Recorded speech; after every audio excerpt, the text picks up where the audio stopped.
Vyanku Maharaj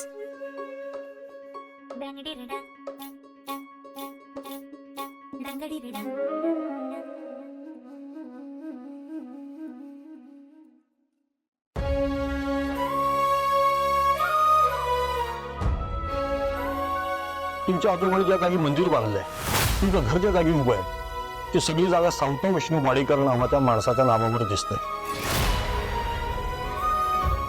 inheritance म्हणप्रमाणे ही सगळी जमीन इंद्रजलीच्या नावावर होईल.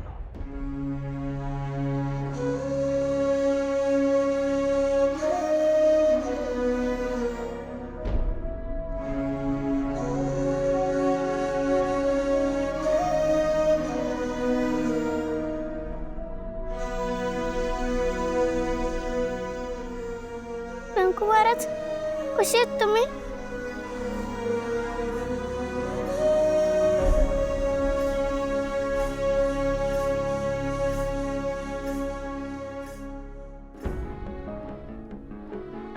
व्यंकू महाराज आपला विठुराया कठोर का वागतो?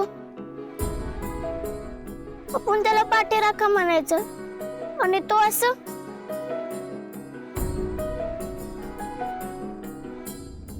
व्यंकू महाराज विठुराया नेहमी चांगल्या माणसांच्या पाठीशी असतो असं तुम्ही म्हणता ना,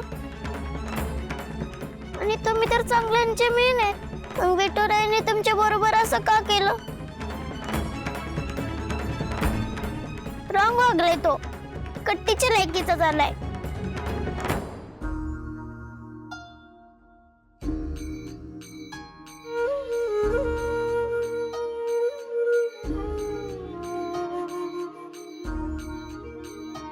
तुमच्या बरोबर विठुराया कठोरच वागलाय. आहो चला.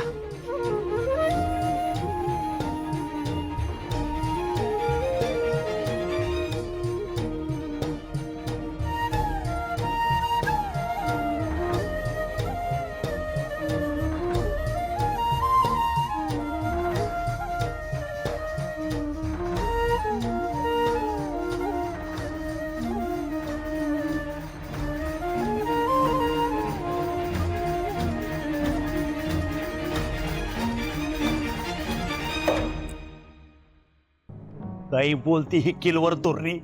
हुकमाची राणी आहे मी. जेव्हा आपला हक्क मिळत नसतो ना तेव्हा मागावा लागतो.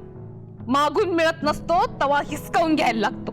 माझ्या पुतण्याचा वाढदिवस आहे. गोप्या गोप्या करत तुम्ही त्याला गागल गिफ्ट केला आणि निघून गेलात. पण तुमच्या माघारी हित काय झालं विचारलं का तुम्ही? विचारलं? तुमच्या भावानं गादीचा वारस त्यांच्या पोराला जाहीर करून टाकलं. शक्य नाही. काही बोलती. सगळं शक्य आहे त्यांना.